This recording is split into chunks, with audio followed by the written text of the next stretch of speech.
Olá, sejam bem-vindos, bem-vindas e bem-vindes a mais um episódio do NEPcast. Esse podcast é realizado pela Secretaria Municipal de Saúde de Caruaru através do Núcleo de Educação Permanente. Em alusão ao mês do orgulho LGBTQIA+, o tema da nossa conversa de hoje é Saúde, Equidade e Direito das Mulheres Lésbicas no SUS.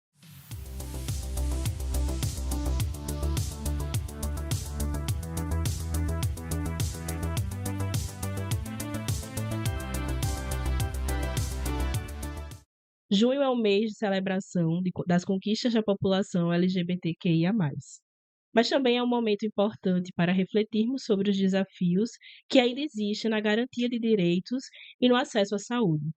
Embora tenhamos avançado em políticas públicas e no reconhecimento da diversidade, muitas mulheres lésbicas ainda enfrentam a invisibilidade, preconceitos e barreiras no acesso ao serviço da saúde. Para conversar sobre esse tema, recebemos hoje três profissionais da saúde que também compartilham vivências de serem mulheres lésbicas e atuantes no SUS e na saúde, né? Seja muito bem-vinda. Obrigada. Obrigada. Para começar o nosso bate-papo, eu gostaria que vocês se apresentassem, né, e falassem um pouquinho sobre a trajetória profissional de vocês. Então, meu nome é Amanda, tenho 28 anos, me considero hoje como uma mulher lésbica, sou educadora social, né? Trabalho com redução de danos no programa Atitude. Sou estudante de psicologia do 10º período e estudo também língua brasileira de sinais, né? Tradução e interpretação em Libras. Sou mulher preta de pele clara, tenho cabelo curto acima dos ombros, estou com uma blusa preta com listras brancas e uso óculos com armação, mas grossa, preta, toda preta. Esqueci. Para que você fale um pouquinho sobre a sua trajetória, né, e que você fale um pouco também sobre a sua experiência profissional e se colocando nesse lugar, né, enquanto mulher lésbica. É um desafio, né? Ser mulher lésbica e trabalhar no serviço de alta complexidade. Até porque sempre tem aquela questão, né, que a gente conversou no início. Se não parece. E a gente precisa sempre estar aparecendo algo relacionado à nossa sexualidade. E isso eu fico muito incomodada, assim, ainda não me acostumei, né? É, no serviço é da mesma forma, eu preciso, para ser lésbica, eu preciso aparentar algo, Performando. performar, e na família também. E isso, para mim, é como se eu estivesse carregando o mundo nas costas.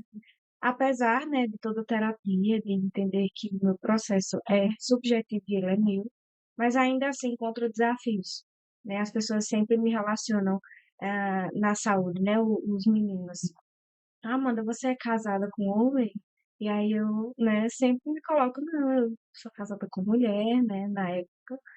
Mas, e todo mundo fica assim, com cara de Meu Deus. surpresa, o que foi isso? Como assim? E aí eu percebo que, eu fico pensando, será que eu mandou isso?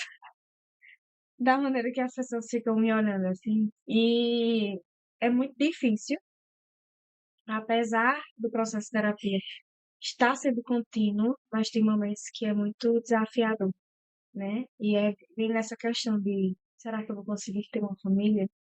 Será que eu vou conseguir estar nesse espaço e não me sentir constrangida? Ainda, hoje ainda. Sim. Bom dia a todas, né? Fico muito feliz de vocês terem aceito o convite de estar aqui nessa temática tão importante e que merece visibilidade, né? Já que a sigla L, muitas vezes ela não aparece enquanto território mesmo demarcando. Me chamo Mano Monteiro, sou uma mulher negra, uso cabelos carequinha, tô de jaqueta azul com blusa preta por dentro e um óculos arredondado. Eu sou psicóloga de formação, hoje faço parte da coordenação da subsede de Caruaru. Também estou enquanto conselheira da 18ª plenária pelo Conselho Regional de Psicologia. Faço parte da representação de saúde municipal de Caruaru, né? Secretaria Municipal de Caruaru, e também estou na comissão de saúde do trabalhador pelo CRP. Hoje eu sou vice-coordenadora também da Comissão Étnico-Racial pelo Estado de Pernambuco e do Comitê de Combate à Tortura pelo estado de Pernambuco, né? Sou escritora, sou poeta. Já publiquei meu primeiro livro em 2025, Os Rios que Atravessam o Meu Corpo Preto, que fala dessa vivência de uma mulher negra.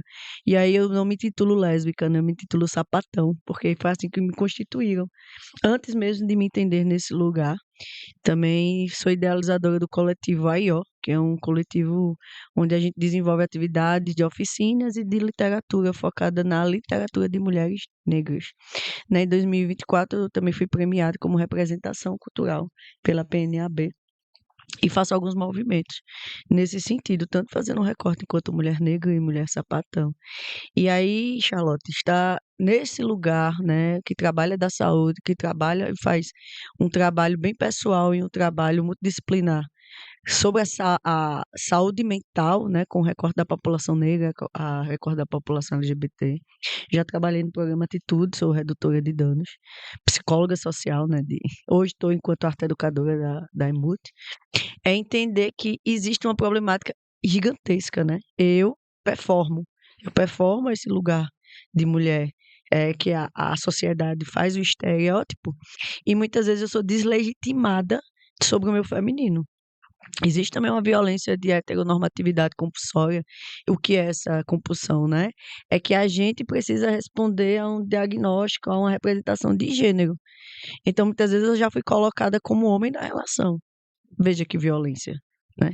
Uma mulher que não tem o cabelo, que ela raspa o cabelo, é como se ela tivesse à procura de algo, de uma representação de masculinidade. E simplesmente eu só quero ser uma mulher que não tem cabelos, né? Eh, Esse debate, para mim, ele é muito importante, porque ele me atravessa completamente de muitas violências vivenciadas dentro da escola, dentro do meu campo profissional, dentro da minha formação enquanto psicóloga. Essa semana, eu voltei ontem de São Paulo, eu estive na caminhada de mulheres lésbicas e bi que aconteceu em São Paulo, na Avenida, né? E também pude participar de algumas mesas de debates, né, enquanto conselheira, representando o Conselho Regional de Pernambuco, onde a gente estava falando justamente disso, do atravessamento da cultura da memória, e que a gente precisa sempre estar demarcando esse lugar, porque senão o sistema nos engole, né? Em relação ao SUS, à saúde, nossa, quantas vezes eu já cheguei no ginecologista e não fui legitimada de fazer um exame prático, que qualquer outra pessoa, outra mulher que se estivesse lá e se dissesse que tem relações com homens, seria legitimada. Então, assim, a invisibilidade sobre esses corpos, essas corpas de mulheres que amam outras mulheres, da hipersexualização que é constituída nosso sexo, né? Bom, meu nome é Luana, eu me considero uma mulher lésbica, trabalho estou hoje na coordenação da vigilância das ISTs e atuo no SUS desde 2008, né? E eu estou vestida de casaco, né? Uso óculos e tenho um cabelo abaixo do, do ombro, né? E falar sobre minha sexualidade enquanto lésbica em alguns locais, para mim sempre foi mais fácil, né? Sempre foi mais tranquilo, porque é como eu venho, sempre falo, eu sempre fui carregada pelo meu jeito de não ser feminino, né? Eu tenho um jeito mais para o masculino, então desde a infância eu carreguei essa, eh, essa como se fosse um estigma do pessoal, de achar que sempre eu ia ser lésbica, mesmo antes de eu saber da minha sexualidade, mesmo antes de eu ter algum desejo, né, sexual. Então, eh, foi para mim, assim, enquanto familiar, foi mais fácil ter essa aceitação. Porém, da sociedade, muitas vezes, eh, a gente tem aquele vários tabus, né, de falar, de achar o que o próximo vai falar de você, porque você teria que ter um padrão, né, da sociedade, ter aquele padrão. E você sai daquela curva, então muitas vezes você tem preconceito, né? Você sente o preconceito no olhar, ah, na vivência do dia a dia.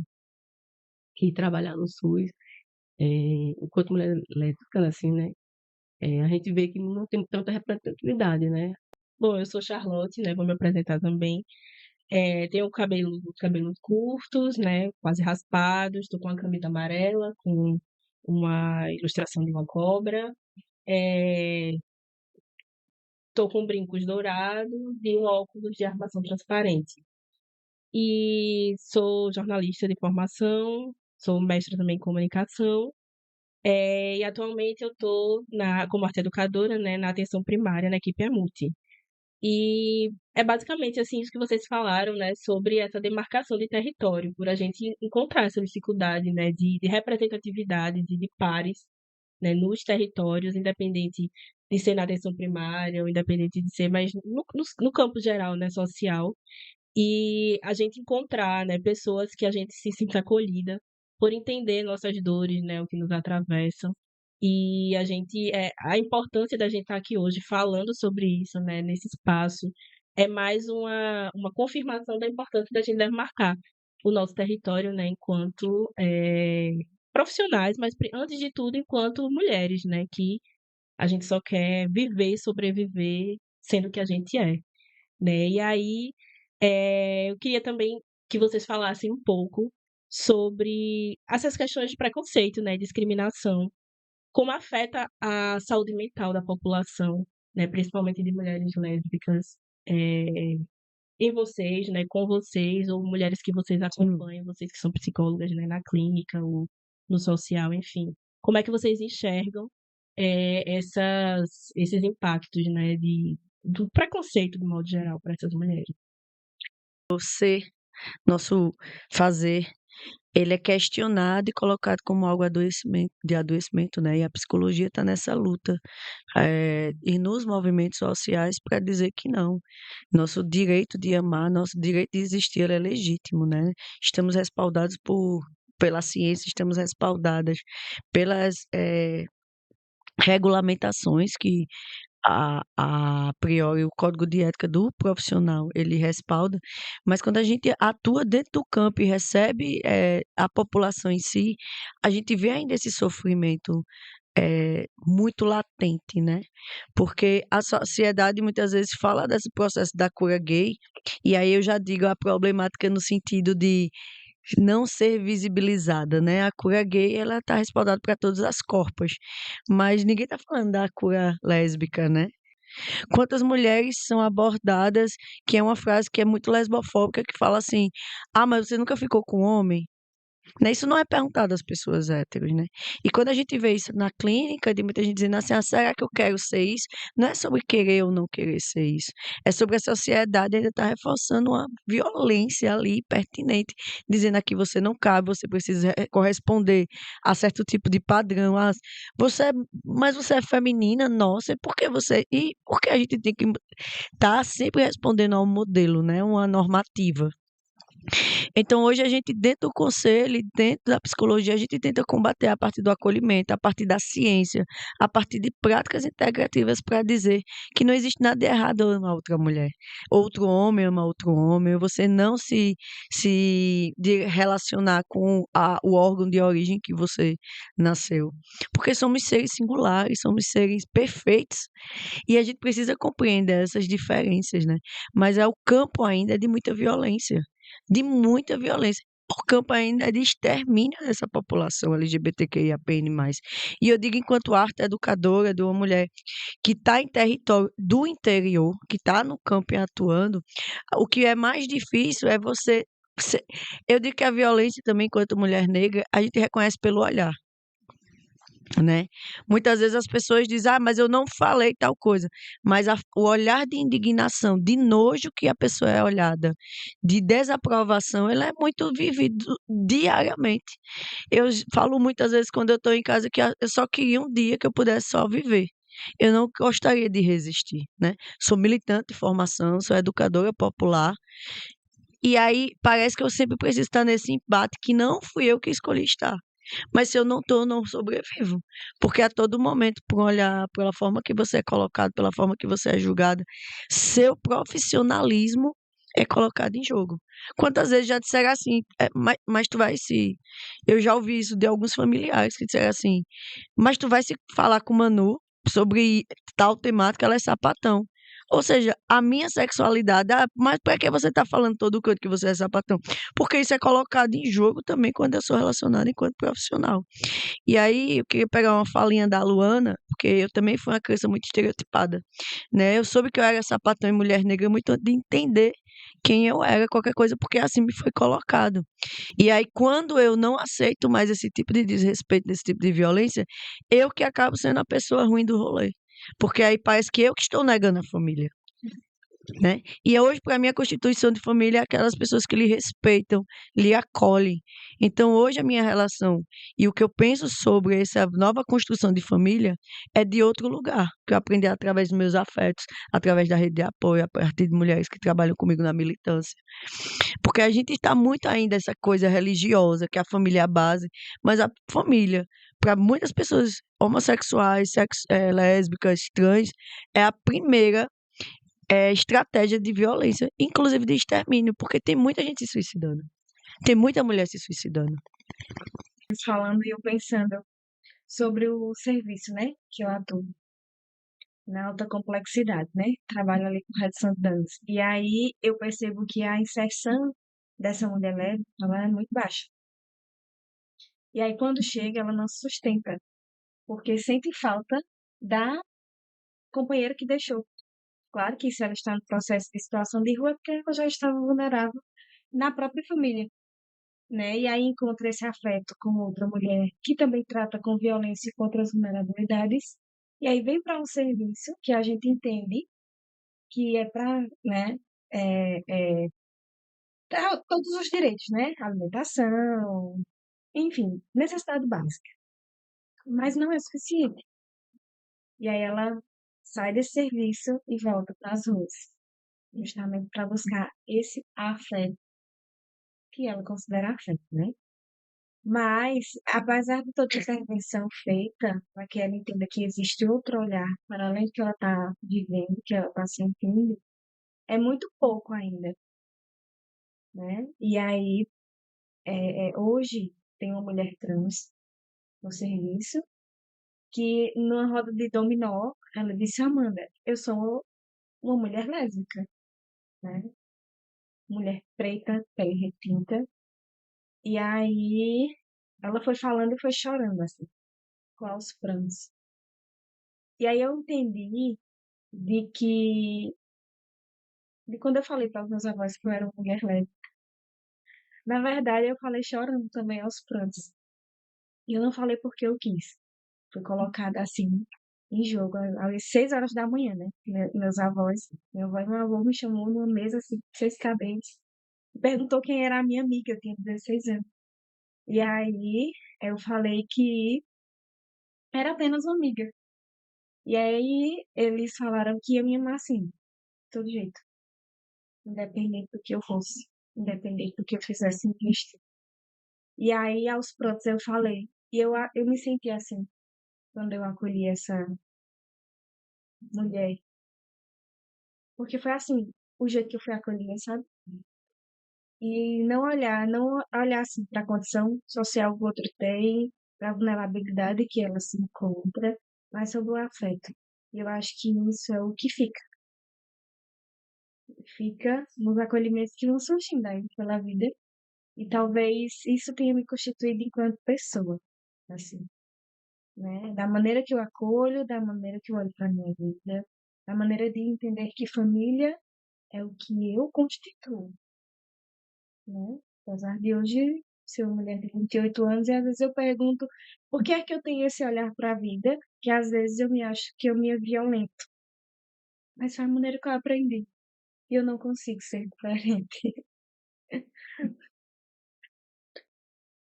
Eu acho que, puxando o gancho de Amanda, eu acho que a minha abordagem foi parecida com a sua. E, na verdade, a gente assim, se auto achava errada, né? Porque a gente estava falando da nossa sexualidade, né? E fui acolhida como você foi acolhida, como a resposta foi a mesma. Você vai ser o que você for, mas você vai sempre ser a minha neta. Mas para mim foi uma decepção porque era uma pessoa que tinha 80 anos, há 20 anos atrás. Então, você sabe que era mais ainda difícil para uma pessoa com aquela idade ter assim, discernimento de aceitar a minha condição, né? Assim, o que eu sou, né? Na época, né? Então, eh, eu me senti, na verdade, eu mesmo me martirizei, eu mesmo me julgava como se fosse uma pessoa errada. Até vir entender e achar que eu não era errada, que eu era aquilo, eu era feliz, eu tinha uma base. Então, assim, né? Eu vou viver, eu me permito viver. Onde eu chego, eu sou mulher trans, eu não tenho, hoje em dia, eh, algum receio nenhum de falar, né? Por mais vezes que às vezes você encontra algum olhar diferenciado, alguma colocação, né, como já escutei na minha vida, é porque nunca ficou com um homem, é porque, Que são violentas, né? é isso, não porque nunca teve experiência com homem, nunca essas piadinhas, né, acho que todo mundo, enquanto lésbica já viveu essas violências por onde percorreu, tanto no ambiente escolar, no ambiente de trabalho, né. E, eh, hoje eu sou casada, né, há 12 anos. E até acho que na época, o juiz que fez o casamento da gente, ele se constrangeu na época, porque meu nome é Luana Priscila, o dela é Priscila. E na hora quando ele foi ler, ele se embaralhou assim, como se fosse, é 2 mulher que tá hoje aqui. E aí depois ele veio pedir desculpa. Que massa. Ele se desculpa, porque eu não entendi no momento que seria 2 mulheres. Mas assim, foi uma pessoa, eu não achei que seria um preconceito no momento dele, porque teria que ser um casal, enfim, de homem e mulher, né. Aí, mas eu achei massa a colocação dele vindo e pedir desculpa, saiu de lá e pediu desculpa pelo na hora que ele foi chamar o nome, chamou, eh, como achasse que tivesse no mesmo nome, ele achou que teria que ter um homem ali, né, no momento. Então ele se retificou e veio pedir desculpa. Eh, então eu acho que é isso, né, muitas vezes a gente próprio, mesmo quanto lésbica, a gente acha que a gente mesmo se martiriza para aceitar a nossa condição, por saber que vai sofrer ali na frente, por N pessoas que da comunidade, assim, da sociedade, né, não aceitar nosso erro, né. Se a gente pega uma construção social simbólica, real, e entre outras questões, a forma que aprendeu desse lugar sempre foi uma forma onde as mulheres eram exterminadas, né. Eu posso lhe dizer, falar de uma novela e falar da Torre de Babel, falar onde as mulheres tiveram a sua sexualidade mais expressivas e livres, no final elas morriam. No final elas eram açoitadas, no final elas eram represadas. E sempre existia o final onde só poderia ser feliz e possível a partir de um padrão heteronormativo. Então, quando a gente fala da nossa subjetividade, na nossa construção enquanto sujeito, a gente vai ter essa movimentação, porque a sociedade faz com que a gente se inclua, né? Olhando a sociedade e a resposta da sociedade é essa, nossa movimentação de construção é a partir da sociedade. Então, se a todo momento a gente não vê nossas representações tratadas como algo normal, como algo tranquilo, né? Eu não lembro o nome da novela, mas eu lembro que teve um grande auê em 2 mulheres que eram idosas, né? Esqueci o nome da atriz principal, que era Fernanda Montenegro, eu acho. E ela na temática, ela era uma mulher idosa que tinha uma relação com outra mulher. E aí teve boicote de não ser assistida a novela, porque ela ia dar um selinho em outra senhora. Então imagina você ser uma criança lésbica, ser uma criança sapatão, e você vê tanto sofrimento para que seja colocado, para além da hipersexualização, porque quando você é jovem, as pessoas às vezes gostam de ver porque é sexual. Quando você é homem é abominado. E quando você é senhora, não pode acontecer, porque a gente não envelhece. Então, quando você me traz essa questão de: "Ah, eu não me aceito. Ah, era coisa errada", é porque existe uma opressão, né. Nossa sociedade é construída pela religião, né. A base catolicista, que mata, que foi colonizador, que matou mulheres e colocou como bruxas, mas os homens que fizeram tanta perversidade e fazer das mesmas medicinas, os nomes deles estão aí hoje, dizendo que foram grandes revolucionários. Então, ser mulher já parte de um recorte de violência social constituído. Quando se vai fazendo outros recortes, a violência é muito maior. Então, você me dizer isso é totalmente aceito, no sentido que a gente entende, mas não vê a problemática do sujeito. Vê a problemática de como essa sociedade adoece o sujeito. Porque não é sobre ser aceitar, eu não preciso me aceitar ou não. Eu preciso que as pessoas me respeitem. Mas isso é o que falta na nossa sociedade. A gente circula em vários lugares, né? E aí, você foi ali pro âmbito da justiça, né? Isso. Regularizar algo que já deveria ser algo natural, né? Visto que tem várias leis e estudos para que isso seja tratado de maneira mais ética. E aí, eu, mais uma vez lembrando que eu passei por uma situação bem difícil, uma situação de abuso bem difícil, e aí eu precisei utilizar o serviço de maneira emergencial mesmo. E fui direto, dentre todos os exames que eu fiz, fui para a ginecologista do SUS. E aí ela perguntou, né, a pergunta que se faz. Teve relação com os homens em outro momento? E aí falo eu, né, que sou uma mulher lésbica, né? E aí parece que desconsiderou toda a situação de abuso. E só me tratou ali enquanto mulher lésbica e, enfim, isso pra mim foi muito violento. Passei, acho que foi tão traumático que eu passei anos sem querer ir no ginecologista, né? Foi muito difícil. E aí na fase já mais adulta, eu precisei ir no ginecologista por questões de Sim, que a gente saúde. precisa, né? Sempre estar indo. E aí eu não consegui ir pro SUS.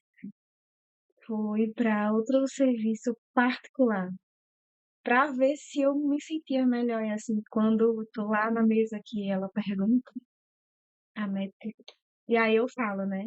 E aí ela trava, mas aí não sofro tanta violência, né? Ela Não sofre tanto. Mas só. não sofri tanto, mas eu, enfim, sofri. Mas é isso, assim, o medo, assim, que fica depois. Eu lembro que uma vez eu tava esgotada já, eu chorei muito. Falando pra minha avó que a gente tem uma relação de amizade muito boa. Hoje ela tá com 79 anos. Vó, por que é tão difícil, né? Eu poderia ser uma mulher. Por que é tão difícil isso? Mas eu não consigo ser, porque é da ordem do desejo, da ordem do me constituir enquanto pessoa mesmo, das direções do olhar para a vida. Então, eu acho que o jeito Amanda de ser é esse aí. Quando tu fala assim, Amanda, eu lembro que até pouco tempo, quando a gente fala de abuso sexual com crianças e mulheres, isso era legitimado a partir da penetração. E aí muitas mulheres e crianças, infelizmente, e adolescentes são abusadas e fica, será? Será que é isso mesmo? Porque a gente ainda está numa normativa, como eu falo, falocêntrica. Né? Do que é o abuso, do que é a atividade sexual em si da relação. Hoje esse olhar ele mudou, né? Hoje a gente constitui a violência também enquanto outras movimentações, mas isso tem uma base de que a gente sabe que o porquê também essa deslegitimação enquanto cuidado mínimo, que é você ir no ginecologista e poder dizer eu quero fazer tal exame, né? Então por isso que a gente precisa estar falando, né? Você puxando assim, Manu, quando eu iniciei a vida sexual mesmo, né? Eu fui com o ginecologista. E aí, é, ela, ela foi e disse assim, você tem relação com homens? Não. Ela disse, então não precisa você vir aqui diariamente, não. Já ouvi muito. Aí, eu disse, não, ela disse, não, você não precisa vir. E aquilo eu me senti violentada, né? É tão tal que eu passei, acho, 5 anos sem ir no ginecologista. Não queria saber, assim, Botando sua vida em risco, inclusive. por conta de não ser, assim, de ter essa recepção novamente, e foi no SUS, né, infelizmente. A gente sabe, enquanto política de SUS, a gente precisa melhorar muito, são muitos desafios. Eu, enquanto vigilância, como sou, né, recebo ficha das ISTs, a gente não tem nem informação assim, da questão sexual. Só homem ou mulher, de sexo ao nascer, né? E a gente não consegue nem ter dados, né? De quantas essas mulheres, enquanto eu, né, também já sofremos aí no serviço, né? E a gente não tem registro, a gente não consegue ter os registros, porque o sistema ainda não estão atualizados como deveriam. Eu acho que nessas vivências, né, como ginecologista, eu lembro que quando eu fui a primeira vez na ginecologista, eh, na minha adolescência, né, ela me explicou todo o processo preventivo, né, para eu não engravidar. Olha, pílula, camisinha, etc, né. E é uma ginecologista que já acompanha minhas mães, né, eu tenho 2 mães, né, elas são casadas há quase 40 anos, né. Sou filha adotiva e é meu sapatão ao quadrado, né, porque então elas já acompanhavam minhas mães, e aí eu lembro que quando eu voltei, né, retornei a ela, tempos depois, minhas mães inclusive, né, são amigas dela, enfim, falou: "Olha, agora tem namorada e tudo mais". Ela Isso não foi cuidado, no sentido de como é que você se previne, né, em uma relação homoafetiva, em uma relação lésbica com mulheres, né. Então esse cuidado, ele parece que ele só acontece em uma relação hétero, isso é uma violência, né, porque como é que a gente se educa, como é que a gente se previne, como é que a gente tem uma noção de saúde pública mesmo, se isso não é nos dado nesse momento formativo mesmo da nossa seja iniciação sexual ou seja essa continuidade sexual, né, com os nossos parceiros. Então é meio e se a gente for olhar de modo geral, a gente tem que estar fazendo gambiarras para nos protegermos, né, para a gente não colocar o outro em risco também. Então, a própria estrutura da saúde, ela é muito heteronormativa, né, ela não foi feita pra gente, enquanto mulher, nos prevenirmos, né, nos cuidarmos. Então a violência ela já começa daí, da gente independente também de ser mulher hétero, né, porque se a gente for olhar o preservativo que a gente usa, né, enfim, e que a mulher hétero usa, é bizarro aquilo ali, né, é uma violência. Então, eu fiquei, assim, abismada, né, eu conversei com minhas mães, eu falei: "Bom, né, como é que foi com vocês há anos atrás?" E elas falaram: "Não, a gente não tinha isso, né, a gente não chegava". E aí eu trouxe um dado aqui que em 2011 foi instituída a Política Nacional de Saúde Integral LGBT, criada para promover a saúde integral da população e enfrentamento à discriminação do serviço à saúde. E aí, a partir disso, eu queria entender, né, pelo que vocês falaram da vivência de vocês, né, no SUS, enfim, e ginecologistas, como é que vocês entendem, enquanto profissionais da saúde, como é que a gente pode fortalecer esse vínculo, né, do serviço entre a saúde e a população LGBT? Como é que vocês entendem? Eu acho que algo, para mim, o que a gente está fazendo hoje, trazer à tona o debate, né, e pedir visibilidade. Mês de agosto está aí, o mês da visibilidade lésbica, e eu acho que, independente do setor do que você atua, você está enxergando aquele recorte, trazer a problemática e dizer, mas isso aqui, né? Ó, isso aqui tá faltando, olha, eu acho que a gente pode incluir mais isso aqui. Gente, a gente já pensou nessa estratégia, né? Olha, a gente recebe mulheres lésbicas aqui no setor da redução de danos. A gente sabe que muitas vezes essas mulheres elas se prostituem para conseguir sobreviver. E como é que está sendo essa atuação? Porque já é outro tipo de violência, enquanto sentido de se estar vivo, né? Então eu acho que dependente de onde você esteja, profissional ou não, de saúde ou não, você trazer a realidade e a temática de dizer, ó, vocês estão falando disso aqui, mas está faltando mais isso aqui. Eu faço muito isso enquanto recorte de mulher negra e sapatão, né? Uma coisa que eu sou muito questionada e sou muito. Acho que a palavra é questionada, assim, é porque em todos os lugares que eu vou, a primeira coisa que eu digo é assim, prazer, meu nome é Mano Monteiro, sou psicóloga, mulher negra e sapatão. E todo mundo diz, não precisa, porque você está falando sobre isso, né? Os héteros não se apresentam, e eu sempre digo, porque na minha vivência toda, eu nunca tive uma professora que se legitimasse, mesmo sabendo que é. Eu nunca tive na minha educação básica uma professora ou um professor que fosse e se legitimasse. Porque para além da gente saber, né? A gente sabe, o olhar revela. Mas quando a gente demarca corpo é território, a gente demarca esse território de dizer, ó, aqui tem uma pessoa que trabalha, uma pessoa que recebe, uma pessoa que é digna, porque quem vem antes, como a gente já vê e outros que já estiveram lá na frente, a gente precisa desse emparelhamento, né? Eu gostaria só de deixar aqui direcionamento, indicação.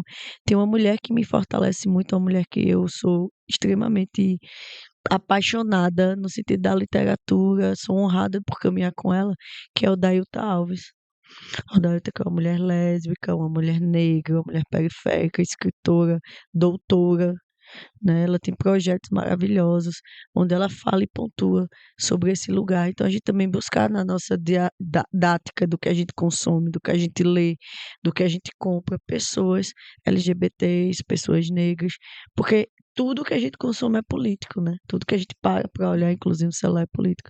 Então, refazer esse lugar de trazer para nós é também se enxergar, enquanto se enxerga o outro. Então, eu acho que, e percebo também que essa articulação, a gente tem leis, né, para isso, acho que a gente tem suporte, e que essa articulação ela é feita assim, no miúdo, né, os espaços que a gente ocupa, e aí a gente vai, né, se articulando, trazendo a temática, assim como a Nivinha pontuou. E que não deixa de ser um desafio. Eu acho que viver já é um desafio, ser mulher já é um desafio, ser mulher lésbica, bissexual, qualquer outra, né, que a gente se esteja mais direcionada, é um desafio, né? Então eu acho que qualquer lugar que a gente vá, hoje estou como educadora social, para mim é um desafio trazer essa temática e ser, né, mulher lésbica nesse serviço. Dentro da psicologia também eu tenho outros desafios. Dentro da língua de sinais também é outro desafio, né? E hoje você pretender estar adoção como, né, uma futura mãe solo, né? Também é um desafio. Então eu acho que vamos continuar nos desafiando, né? Mas eu acho que isso é uma missão para mim, enquanto pessoa. Mulheres inspiradoras para mim eu tenho várias, né? Principalmente aquelas que estão ali no meu dia a dia me fortalecendo, estão ali cuidando, estão ali nas minhas ligações, né? Quando eu digo, olha, eu acho que hoje eu não estou conseguindo, e só de ouvir, só de estar junto, né? E eu tenho amigos assim que estão me fortalecendo. Não só mulheres lésbicas, mas mulheres héteros também que estão assim junto, né? E isso é muito bom. A E nossa rede de aí, apoio, né? Sim. a minha rede de apoio hoje ela é constituída por amigos, né? Eu deixei a família, né? Aquela família que a gente nasce um pouquinho mais afastada porque eu estava com a minha saúde mental muito fragilizada. Sim. Então não dá mais, né? A gente precisa romper, distanciar um pouquinho para poder ver o território de outro lugar. E aí, essa família que a gente vai constituindo, que são esses amigos, que são esses desejos que a gente vai se direcionando, é um caminho. No mais, O caminho possível, né? cheio de possibilidades. Como vocês mesmos falou, só vou complementar, eu acho que realmente a gente precisa dar visibilidade, a gente precisa pontuar que a gente está aqui, né? Que a gente faz parte de tudo, né? E aí para que as pessoas enxerguem, né? Não deixar ali aquela coisa guardada, não existe, ou achar que não tem, né? E eu acho que precisa dar visibilidade, falar, ter momentos assim, pontuar, estar nos momentos sociais, enquanto política pública mesmo, está representando a nossa, a, a nossa, como posso dizer, a Existência, nossa né? existência, né? Eu acho que é Perfeito. isso aí. Bom, eu queria agradecer a vocês, né, mais uma vez. Queria agradecer pela a coragem mesmo, né, de vir aqui, né, da gente falar, da gente se fortalecer, porque novos encontros, né, e novas formas da gente se afetar também, é uma forma da gente se fortalecer, da gente se acolher, ouvir, né, outras histórias, também é uma forma da gente se acolher. E aí eu queria agradecer a vocês, né, pela disponibilidade e pelo espaço, por ter topado vir, né, enfim. E a gente ainda tem um tempinho, mas de forma muito rápida, se vocês pudessem deixar, né, só uma mensagem para outras mulheres lésbicas que podem estar nos ouvindo, né, podem estar nos acompanhando, que ainda estão nesse processo de entendimento, né, de tentar se colocar no mundo, né, enquanto alguém que está muito bem resolvida com a sua sexualidade ou não, né? O que é que vocês poderiam dizer nesse caminhar? É, eu queria começar a dizer que hoje a gente pensou nessa roda de debate sobre mulheres s- lésbicas, né, sapatão, e não bi, porque existe ainda uma possibilidade sobre mulheres bi, né, que se relacionam às vezes com homem, e ela lida de outro lugar, né, que também não digo que não seja violento, mas enquanto mulher sapatão, essa possibilidade não é possível, né? E aí eu sei que muitas mulheres conseguem viver uma relação, às vezes, de anos com o homem, e socialmente lida, ela não vai viver violências que nós mulheres lésbicas sapatões passamos. Então, por isso que a ideia de hoje trazer mulheres lésbicas mesmo, sapatão, fazendo esse recorte é sobre esse lugar também, né? E dizer que é possível. É possível diante de tanta violência, diante de tanta discriminação, diante de tanta falta, a gente se compreender e dizer tá tudo bem ser quem você é. É gostoso ser quem você é, né? Não vou dizer que seja sempre fácil, mas é necessário. E dizer que momentos como esse, assim, de ouvir, estou muito feliz, assim, de ouvir você, Luana, porque quando eu entrei na saúde, não lembro o ano que eu entrei na saúde, eu pensei, a primeira coisa que eu pensei assim, você nem sabe disso, mas fez, Luana tá lá, de verdade, tava lembrando. E minimamente eu pensei, se Luana ainda tá lá, talvez eu sofra menos. Porque a gente precisa reconhecer que as mulheres, que mesmo que não sejam dessa movimentação, mas só por elas estarem lá, elas já abriram tanto caminhos que elas nem imaginam. Elas já problematizaram a coisa, elas já com certeza discutiram a pauta. E quando a gente chega, minimamente as pessoas vão olhar de lado ou vão se resguardar, porque outra teve na frente.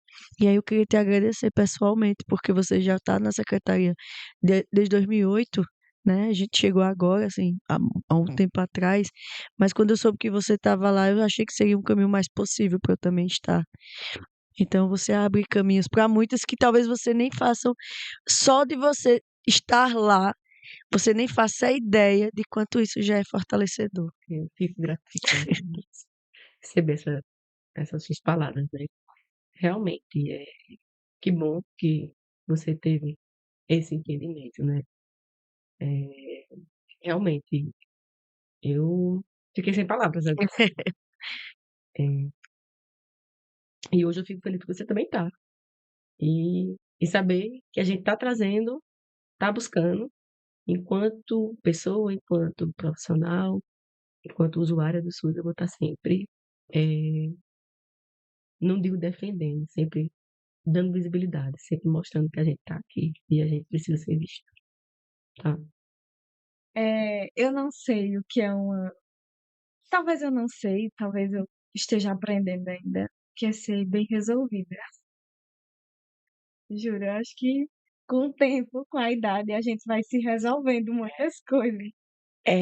Só cortando assim, eu acho que quando a gente se compreende nesse corpo que é nós atribuído no sentido independente das violências que a gente sofra, né? Independente de que vão me julgar, porque vão me julgar no território, vão me julgar nos lugares por ter raspado meu cabelo. As pessoas me confundem como se eu tivesse câncer, me confundem se eu estou fazendo trabalho de terreiro.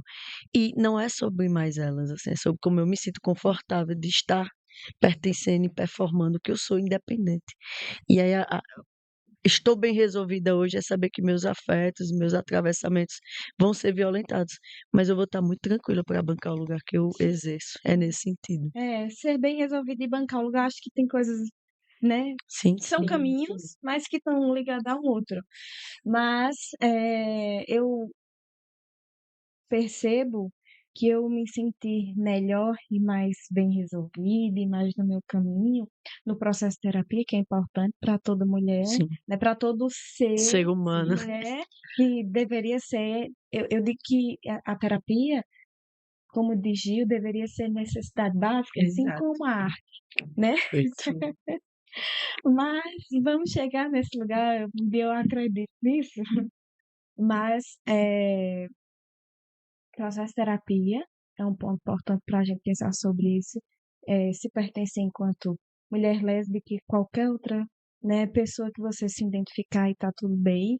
E arte, né? Quando eu fiz teatro há um ano, e o teatro me ajudou muito a conhecer muito mais meu próprio corpo, a estar mais, né, segura do meu desejo, né? E olha que eu já vim fazendo uma Uhum. caminhada dos 27 anos para cá que eu fiz teatro, parece que o negócio ficou um terreno confortável onde eu pudesse pisar sem medo de cair, né? E eu pudesse ver que a minha rede de apoio ela estava ali para me segurar caso eu bandear, né? Então, pensar na processo de terapia, pensar na inserção ali da arte, né? Seja no teatro, seja na escrita, seja na dança, seja em qualquer outra que seja, e pensar também numa rede de apoio, uma rede de apoio que olha a gente na essência, no miúdo, e não numa rede de apoio que a gente pensa que a gente tem ali para dar aquelas saidinhas para tudo.